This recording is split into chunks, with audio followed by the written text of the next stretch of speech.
Hello, this is Ronald Bird with Style Speaks with another edition of a fabulous time downtown DC at Union Station. I have an artist, a DJ. He calls himself a ringmaster. We're going to find out what that's about. His name is Mr. Sam Burns. Sam, hello. Hey, how you doing? Nice to see you. Nice to see you. Haven't seen you in a while. Long time no see, my brother. Thanks for talking to me today. All right. Tell us, Sam, where you from? Right here from Washington, D.C. Born and raised here. 1957 model. Okay, he's telling ages and all damn that. right, Okay. I'm gonna tell age. He ain't shame. He ain't shame. There's some people just as old as I am or older laughing right now seeing this. So. Okay, all right, give us something to talk about. Well, so have you ever lived any place else? Have you always lived in D.C.? No, on and off. I've stayed up in Long Island and Jersey and North Carolina. So I had like the southern hospitality along with the northern hospitality. But DC has been my home base and always will be. Definitely. Wonderful. Well, I know you're a DJ. Well, what's the ringmaster title about? Where did that come from? I mean, you're not with Ringling Brothers and Baltimore Bailey Circus or nothing like that, are you? Well, there's a lot of clowns. There's a lot of clowns that come to my party. Okay, it correlates. It all works together. You gotta control those animals and those clowns and shorter people that are acting too frisky in the club. I like that, ringmaster. Okay, tell us how you got started. I know you've been doing this for a long time, and one of the best DJs in DC. And I know, I've danced enough to his music, and and all that good stuff. But we're not going to talk about me. This is about him. But how long have you been doing this spinning music thing? Since 1978. Really professionally, I would say November 20th of 1978. I did a party for one of my dear friends. His name is Tony Gillis. And he knew I was just starting off, but I wasn't that great. I knew I had to work on my craft. And it gave me opportunity. All I did play the right records. And at the time, Chuck Brown's Bustin' Loose was the hottest record. As long as you play Bustin' Loose. That was like 79, right? Yeah, about 78. 78. Okay. 78, but it was got really big, right? Late 78, and it spilled over at 78. Because, they had longer chart action back then, Okay. Well, what made you decide that this was something, you've been doing it professionally for that long, but where did it I guess I want to know some of your earlier inspirations. What made you even decide that this was going to be something that you could make money at? Why did you think you were any good, other people telling you do good, but what made you even go out there and want to DJ and spin records like that back then? Well, in high school, my choices were going to be, was I going to be an actor, filmmaker, or disc jockey? The type of disc jockey I wanted to be was on the radio, radio personality. I thought I was going to be that, but I was thrusted into it. Yeah, I was thrusted into it because I was a doorman at the club, and one of the DJs got sick, and they knew I collected records. They knew I did like house parties, but I didn't get into detail. I did 8 tracks with people back then for the house party. I did tapes, but anyway, they was in a pinch, so I had to get up there and play. Actually saved the day, and someone I did, but they knew I needed a lot of work. But I practiced a lot, and I ended up doing it until the point where I just got tired of the place and I quit. Kept doing it, and I was very serious about my craft. I knew it was art and craft, so I listened to a lot of DJs. My influences in town at the time were Tyrone Tito Robinson at the Clubhouse, Gregory Diggs, Kevin Mills.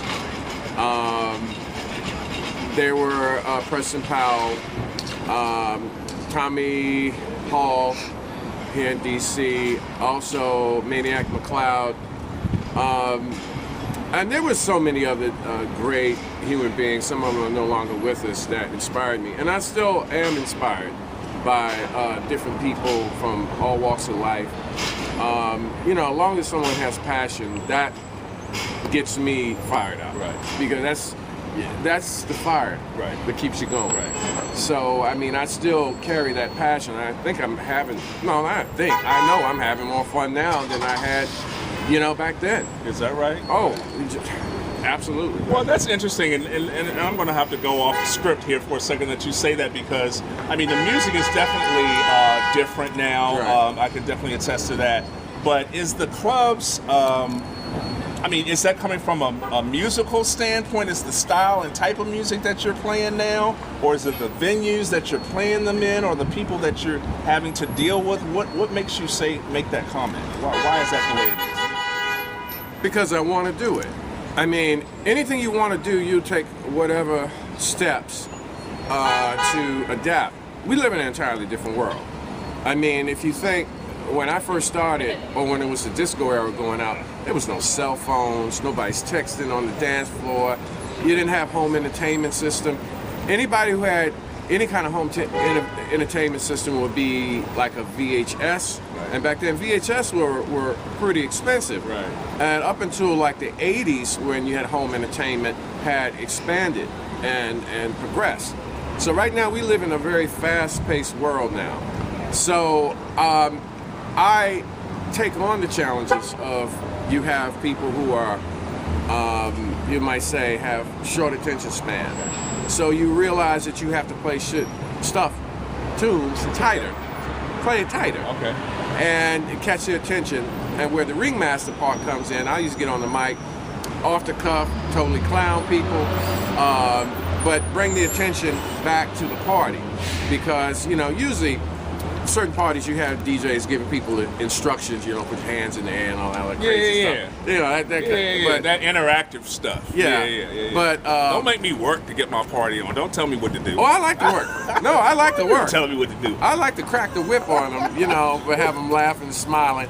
But it's a challenge. It's a challenge. Yeah. But you got to realize what they're into now. But the style of music, I don't know, because I still play a lot of the rare classics. I like to pull out the classics on that, but there's some new classics, because you have to realize those records that are classics were once, you know, new also. Right. So you have to break it, and that's what a disc jockey is someone there to break the record.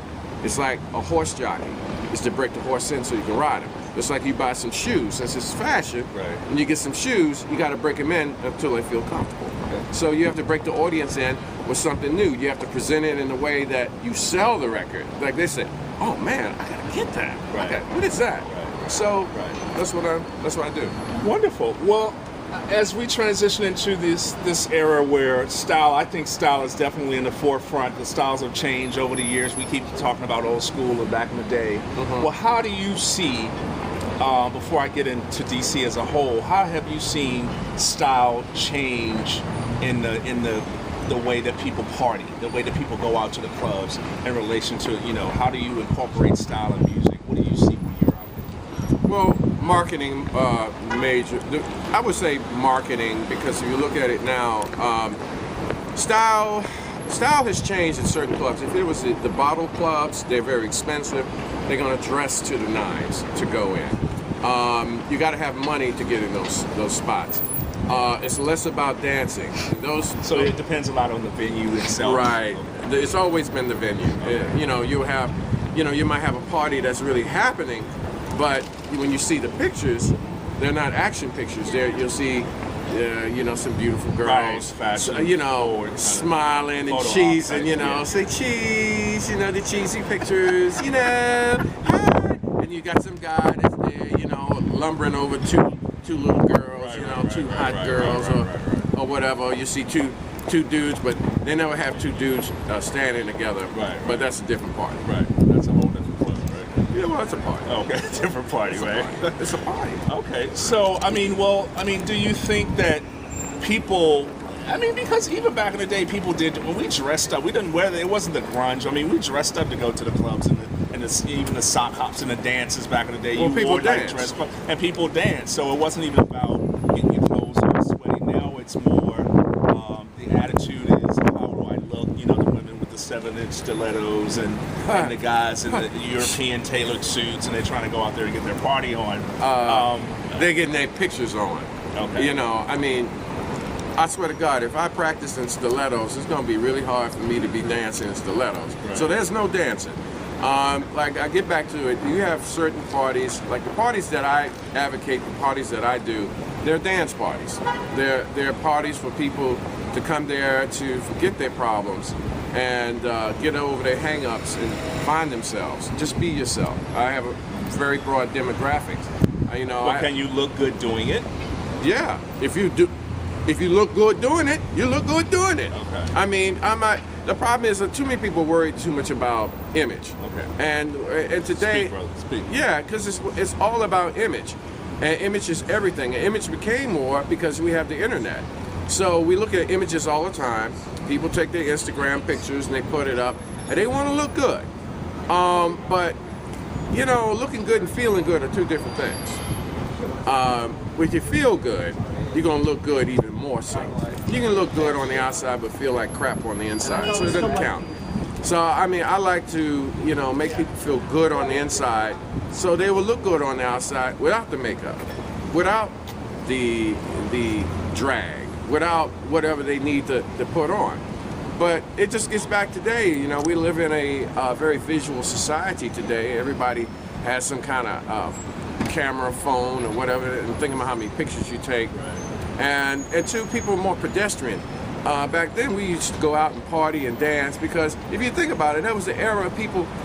It was a carefree period. Life was simpler. Even though we got things that make our life simple now, it was more complicated, much more complicated. Well, when people does that kind of follow it, and when you're up there spinning the music, you're making people interact with you, you're doing your ringmaster thing, and how do you determine? I mean, how do I put this? As far as like the whole style piece, people are more concentrated on how they're looking and how they're presenting themselves as they dance. The people now, when you go to when you're DJing when you're actually DJing at the dance clubs, there's still an emphasis on the gear and the look. So, I mean, based on what you've seen and noticed, are people becoming more laxed, or are people becoming more conscious, where it's taken away from the party dance factor, and they're more the more emphasis on how they look while they're partying, or vice versa? Well, to answer that question, once again, if I see you standing there with a drink and you're a fit guy, you look like you go to the gym at least 4 or 5 times a week, and you're standing there not moving around, what the hell was that effort for? If you want to stand there and look good, don't come here to the party. I'll usually clown those folks, make a move and have a good time. If they don't dance, I'll send some women that I know that's going to dance, bring his ass out there on the floor. Next thing you know, he had the best time. And he'll come back next week, he's a little bit more dressed down. Even the woman, a little bit more dressed down. I just don't, I mean, even when I was coming up, I hated the suit and tie clubs, especially with the African American spots, because more of the white clubs had more of a variety, and they were more lax. And it seemed like, it was like telling us we didn't know how to act unless we put a suit on. And, which I didn't like it. I remember doing Tiffany's back in the day. We had yes, sir. Wednesday drink and drown happy hour. Yes, sir. Drowned a couple of times. Oh, yeah. A lot of people drown. That's another conversation. Yeah, that's another one. But, people usually happy hours, they loosen up. But my Sunday nights... Well, we went there dressed to the nines. We went to the Tiffany's. Yeah. We went there dressed. I had left work on Wednesday after work. You put your little party suit on and necktied up, and went there and danced. Right. Until we couldn't dance no more. That's right. And you came dressed up and came out looking like a 10, came out looking like a 0 because you can't find out there drunk as hell and they take you home. There you go. At least you got home early to get over the hangover, so you can go to work on Thursday with the hangover and make it on Friday. Oh, absolutely. So that and that's interesting because I think back then I was definitely conscious about how I looked, and it was the thing of how dressed up you were. I'm talking about no jeans, and we weren't in these clubs in jeans, so it was all about the slacks, the jacket, the shirt, the tie, and all that. And we partied though. We partied like it was 1999, and we didn't care. We got our suit drenched and our belt, drenched and all that kind of stuff. That's like 1982. Right. Yeah. So he wasn't there. No. A little later in the 80s. Yeah. So, but now I think what you're saying is maybe it's a little bit different now because the heels are a little higher, the suits are cut a little tighter, and I don't know, based on the music and the venues, are they really getting their party on, to that degree that we did back in the day, dressed in that manner. You know what I'm saying? Yeah, I think but it's a little tighter now. It's a personal choice. Okay. Yeah, I mean, it's always been a personal choice. You got some people who are far more outgoing than others, and you got others who are more cattier than others. You got other people who are insecure, and you got other people who are secure. So you're always going to have that.